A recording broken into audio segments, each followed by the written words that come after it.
For your mama, Chiamama, Bebra, so Mamunia Maudo Bison, some Yaki Cassie and Yano Payaba, not Yedaba Sumo, Sompa television. So, Sauti and Cow Brunia for Mantam Nomoa, a highest Sompa 98.9 FM. So, Bruno Istia, Sompa 90.7 Nautino, and a Santamantam and Potamina, Sompa 93.1 FM Wadama, and pay a Cassia and a Sentinage Babia, and some Sian and Apostle, and Ra, and about to come and Pedin for Shas, so much church among fooding, now confusing, confusu, and a coso, Ebeko, Niaquaco, and Yamasico, na Pedin for. Omo eda abato komisan dwumedia no ede atudwase ohaw no esiye no omo ahyase a wono mo esoso ano a omo gidi wa rehemu so mbeyini nyina ede efi wono me bibia bekọ wano se ne ese na efata ebeto odwasa Ashanti Regional Minister ene a doctor fo a omo ye adwuma okonfono chaba ya sabe atwemanso na yesi aban isi dan bi ede ama doctor fo no akosi senie yebekọ no mo na yakwakodi nkomabusia weni afoforo pinu a ene akekese ene se kasia bia wo bia no anopaye ba na yede ababe somwo medin edi na ya obo amale bia bogabziafo yenye brey na finsem no yenkomo ankasa emfa emmamo yede mo ehyasie wo dinchro no a enra ehyasie o Ghana fa na nyina wo mo madin fiedu nwotwe ya wo munchuro mu dinda enko abato nwoma mu no abato komisa ne mpedifo bia nwoma mu to no se frinra ekwa obi ankotwore di na wochwe ensam a 21 days and abato komisa ne mpedifo yesu no mo se wo mo edidi sa dwumade we na mo so abibinti mo ntima ntworo mu din anko abato nwoma mu no ebrenu nie na wochwe ensa we yanim ko na ekokotworo di asase enra no ebewie mebosumi a womine de toso aduno enso 27th May na ekwawie ye hyase no pa no nso bia ede kosi enwumre no nsia na enra emunsem ne de na yesa akwa ebebrebe afidie na nso se so ekra yesi code bi da so a efrin kan ye meduru ye se code no susu ba beduru ya yesi internet ni ho internet ba ya yesi yedum kania o ba bi nsam no kwa ebebrebe enam so ma nipa bi no a ekoso omokwa akotwero mu de eduru ba bi na yeso omokoko se tie nie no omo ene yedi nkoma omo kansem se de kire yen no pain no mo first me voter side best of no mo first me think tell me about the buy so networking to go city I say about say I'm trying to type every week night you go city no pay ndidi me your back and me then we go city I say ndidi afuna penny bi ni abekasa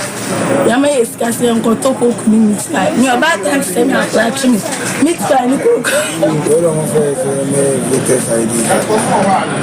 buy no network ni reason penny from the boy na and do mo ko be right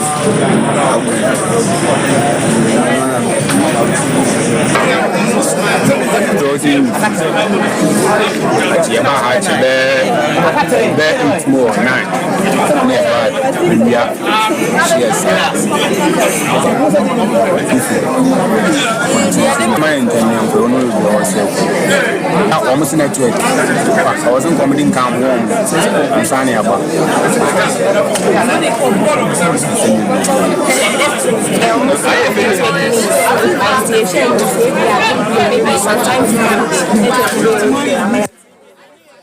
Abzanfonti we ayan kwala ne bia afi no madi fiedu nwotwe nom no mo kwa kochochro mu din a omokoye na kese ne ma anwen ne se a na fidie na asenso aseso no ehonsem eno no na opani a wo gina de amampepi amanyoko ewo subia baton pesua so lawyer obre yebu asoso no eja enro na abato komisa ne mpenimfo chochro din no wotisimu se okọ na odnani akwakodi achi ahwese ne yesi eko ono soso no de okohu ye ode to yenim sei that and say more technical challenges but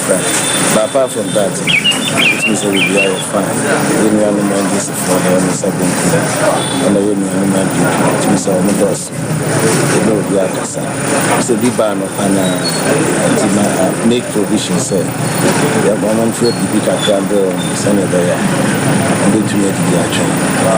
everything is going smoothly ajuma biane in fitiase and the other challenges but I think say from a China can be very smooth. Who goes to any peculiar to Subin Center? I think it's all over the place. And yet, Subin any peculiarities will be. And the idea, I say, Omar Fraka, they are trying to ratify it. Mancas, I went to the technical room there on it. I know, said in very soon they will ratify it. Observe to way a penny a wojina de men pepe amanyuku no so bia baton peso so lawyer obriye boa na yetene kedu achire Asante Regional Minister Yura Simon Osemensa wono so na nti mu kakra e Kumase na de ode tu ye ne mu nie. I no so admit say initially no problems with the machine. You see machines in the or master effective registration. How my has is card yes, when I say the cost na normally say for how Kakraba if you know seven politicians with me offer the they move with me cost as they get started. We have a customer. I'm a registration exercise and Obama they bought ya Wufi and I said Bambo said media was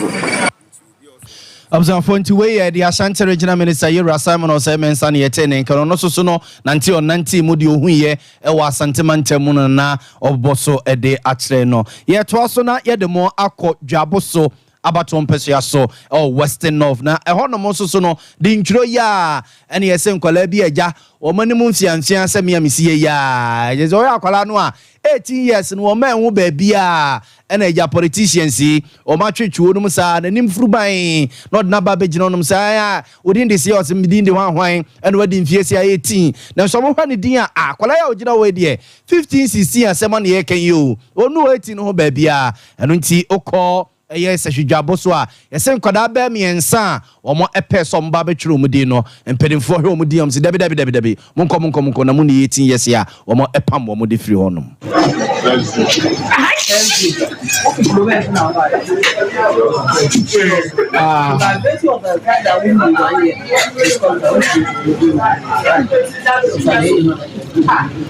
No, you also for my performance. You also for that. Say it didn't come home. Moses. You been so good, yeah, you Moses. Oh.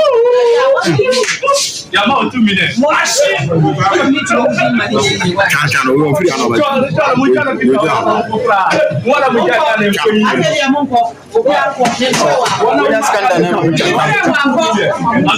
I said leave everything to me. Abuziafo nti nkwala ne ye pam wo mu no so obi anfiri a so hwe na se woni ye tinya firi akọ nti wa no gina hodi na hwe de ye bobo ne se aposifo ne ba no a hew na de wani wo wani apai na je so apa ba bi afa nti wei de ye course wo dwaboso ne mpotamu enno no na opani ohwe abato so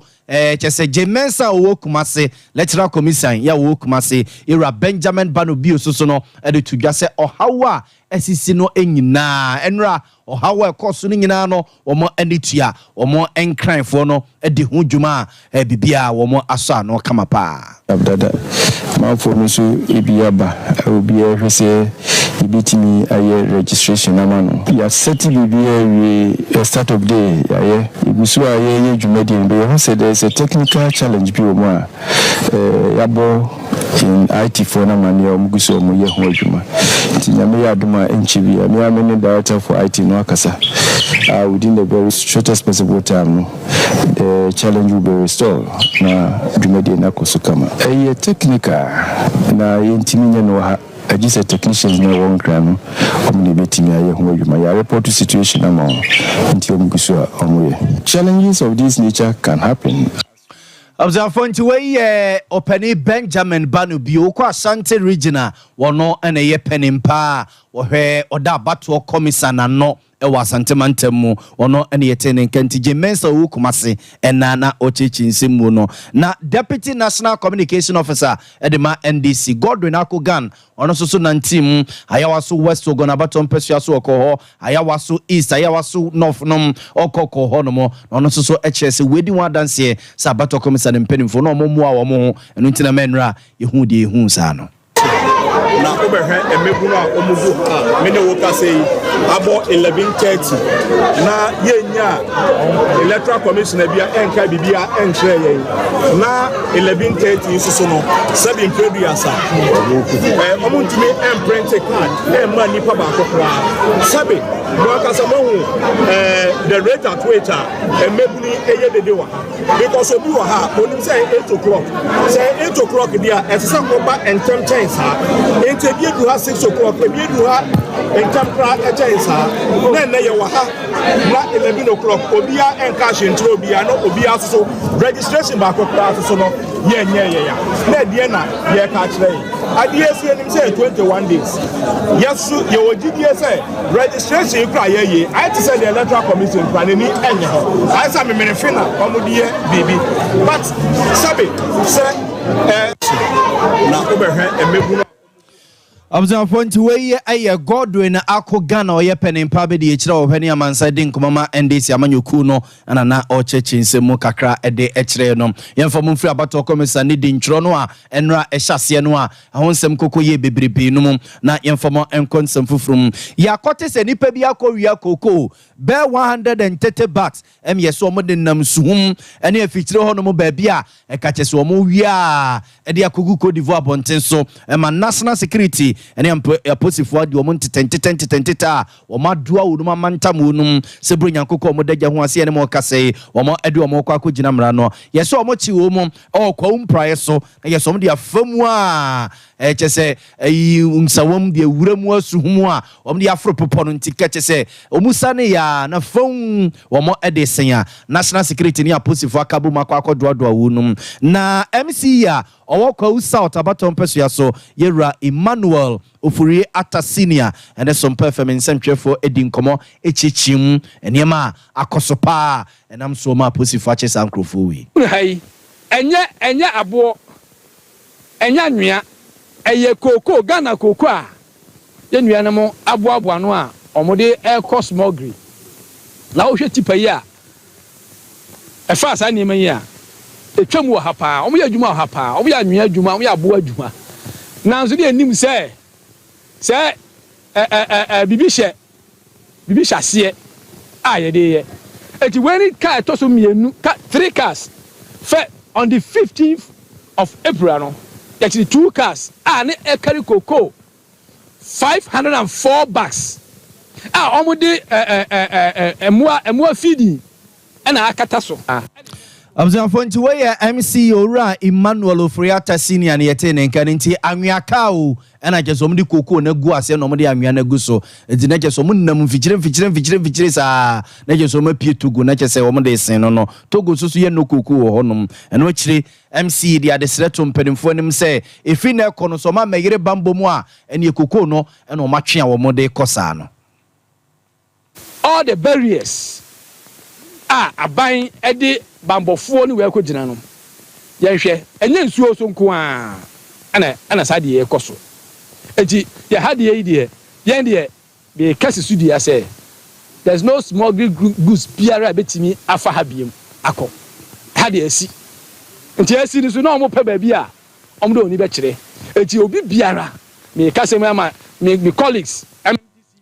Abzan fonti wey aya bankrat penny owoko South abaton peso as yera Emmanuel Ofriata Senior na yeten enken sesa abanya mia bambom no ja ne trasa no a yekoko no ya yete enso no na amanfo so ewia de ekotogo ni Cote d'Ivoire no yento so na oba asante mantemu a yate sa Ashanti Regional Security Council no sesa ade ba kwa na mkumasi uhu pa eye nantwie ni mponche omagikuro yaboso keyetia ni adum enne ni bia bay na obekona nantwie ene yede omo enam aduma bonten so na omo ni nipa ebunsa ho omo eni nipa ena chese edi dwabomu a enam so ma perform bambo nsensem so asantemantem yentete ene se saa nantwie ni mponche no a omagi kumase adum ene keti aboso no yeso makwa chechire saa mo ni nyina Ashanti Regional Minister echechire mo se de kire. Unfortunately, most often we are disturbed by cattle. You know, when you plant the trees, they will go in and destroy everything. All the trees that we planted, that's royal palm trees we planted last year, almost all of them are destroyed. This time we are going to take stringent action against the owners of the cattle. It's not easy to maybe catch a cattle. It's extremely difficult. Tiene ni nchwe ye nechere den kankan ne na beben wo wiem no bo wo yam sisi a na no so akofa asem foforo aba nti Ashanti regional minister ne yete ne nkanu nua no a ye duadua no kumase ene ade ade ne se na nchwe ne mponche no no ma wi ni nyina anye yie no na okonhye so abatom pesu aso a MP ohonom eye stika Stephen Amwa ono so eche se waye nhyehyeye ya emfa ne nchwe ne mponche no wi a wo mo awi nua no wo mba beduadua foforo de asia na mu ebeboa ma ne pesu ana so ayefe pa. We have our coordinators, we have assemblymen, we have integrated them into the process. Apart from that, we are going to put very strong measures in place to deter those who want to put up antisocial behaviors in getting these things destroyed. Abzafonti mrasebejeni owo mrasebeje fie ma de hye wonhye so abatom peso aso kumase Dr. Stephen Amwa stika ena yete no enken yeto aso National Association of Institutional Suppliers angrofo we ena supply school uniform P kits ni books ahodo edema ye mano ene free yento aso no a de kono a ne junior high school ne senior high schools wa hwe a se free SHS ntingbala no yo hia ne adware ne nsuhye ene ne gari wo de kwa wontu aka press school uniform nyina aban ene de mano na enkrofo no aban de contract ja so monsa wo mo ena echeche school uniforms no de man kwala na echese eka aban de wonu nya asam keto no mo aban na wotwemienu sa aban ameteka na mfamfiri ho no mu a ene efira no pade kosi anwumre be yede de kuremu a ema de besi esi opani Manuel Ayivo kasamafo de ma ekui ni nchechirimu ni. Since you started PSHS, I'm meant to supply PA kits, any station, a buying about junior influence. Or say, or yet national 10, I know the amount of Fukumabi. It is here all the regions. Suppliers are not supply PA kits, if you want. And also, I buy a state is here. Sasiki, you make sure some go for the members. And yes, when you make sure you members, when you PA station, I will make sure if you agree why you say Sasipano, as a party for because as a buying for now, inputting is a buying for now because some for now, no more PA station. The same it is out in 6 million now, when you may release it. You get to me, you say, I don't know perhaps we speak for payment in Guama stop. Abzafonti we a National Association of Institutional Suppliers and na yete wonmonkan opani Manuel Ayivo and a kasamafo ede emma wonum ye Asante mantem so afo betoja se one doctors ya omo aye adwuma okonfo no chaban ya sabe atwemanso ene se okokumase brono bia ye fe ne se denyame a ho ena doctors ibinom etete na ebetoja sa asase no a omo eteso no se no aba ye nhyehyeye ya akwakodi nipa foforo nsem enu nti asase no ni wura no agi nti o se abaye hyehye na sa doctors ya omote sa asase no so nyino mu free so na ni wura befa na asase ekofa kikri bai emedu baby na kese doctors na dwa omo ebontre ne kra so mbeko strike ewo ho Ashanti regional minister so ye ne se doctors ne ye ne sa no omo ne no eni ne ye e be mra kakra ne kese meet omo ye nyina no omo ma doctors na hudie ekoso bia na so mbe ne ti se obi amo omo ma ne na putupuru ye tu no mu a na kwambiso no omo eni no kre amfa ama no ebeto dwasa ban esi adan ne foforo kra de ama doctors yi ewo eye nhyaye so Ashanti regional minister de atugya sesa adan no abroso a yenwura June mu de na ne July ye mu kef nwura mu no na dan be 38 units no a aban esi no na dodo no a aye krado ebi esi be half acre so ebi kra ko be 1.5 acres esona just 2-bedroom house esi nti ne ho akohia se even baby ya ban dia no kra no o si bubu dan no na yetimi nya dan bebre ewo asase no eso we baby agina ya yewo about 38 different units na dan ni si akra ni nurunsia dan me one ba kwa ni esie ana na bi yes na kitwa bi so eka ho but yebu ye no yetimeja dan maako aduasa enwotwe sene be ya ebeso obi aso ba bi egina sisi ye interview there regional heads of department in a Babetana. Most of them are 4-bedroom units. And about some few be them say 5-bedroom.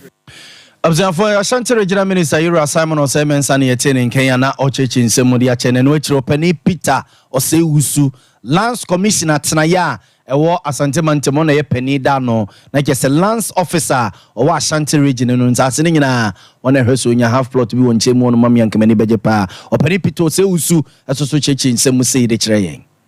Master fa so mu che asase free otumfo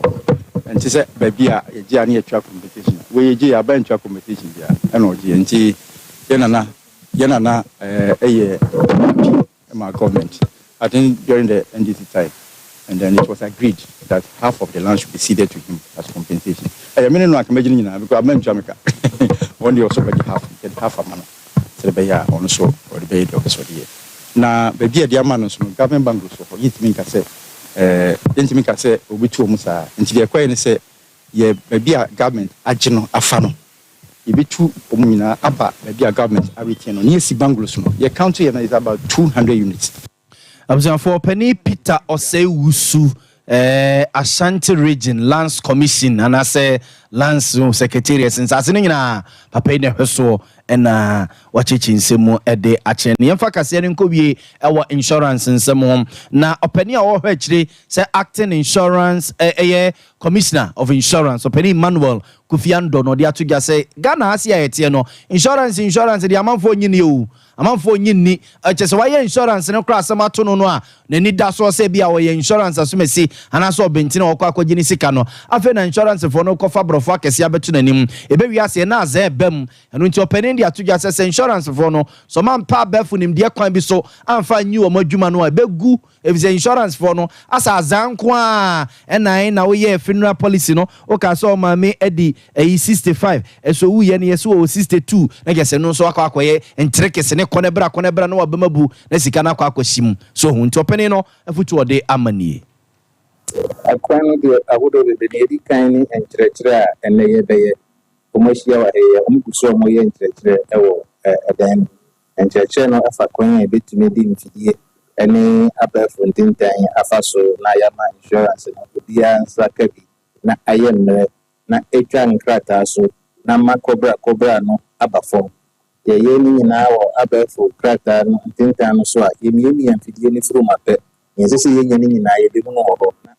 Observe for Penny Michael Kofi Ando and acting commissioner of insurance and actually and president chartered property casualty underwriter on also de kakras also. The biggest obstacle to penetration is really consumer trust in the products and in the industry. So with our focus on knowledge, professionalism, and ethics, we enhance what's already here in Ghana to arm professionals with the information, with the mindset that they need to build those relationships with the consumers, to build trust in the industry and in the products. Because Observe we oba penny oda chartered property casualty honsensem na ese yetene kan observe for yedisi ane asore ama ade acha bi adwumadi atwa so me de yabo amali bi aboga no pay akoso asomua na chinchin fidie ne edema me Shadrack ne Calvin e koba gesi simpremu na taye chi anopai ma ba bia wo bia so so ne chi bi ba besomo yede mo si yekọ amade acha